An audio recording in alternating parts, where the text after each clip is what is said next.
Ito, pasakay na kami ng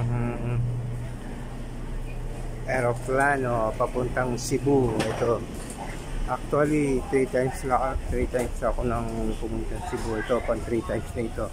Sa mga hindi pa po nag-subscribe, pag-subscribe na po kayo sa aming YouTube channel, Toto Passion Drive.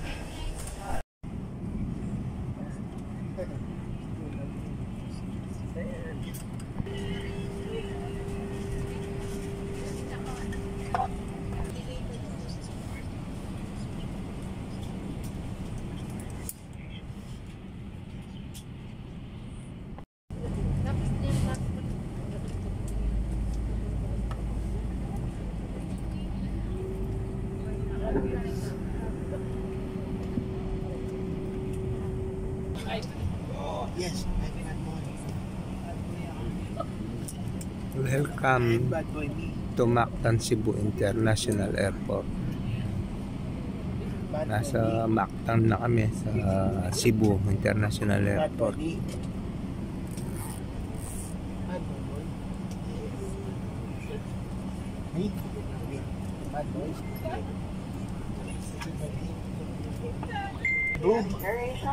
And welcome to Mactan.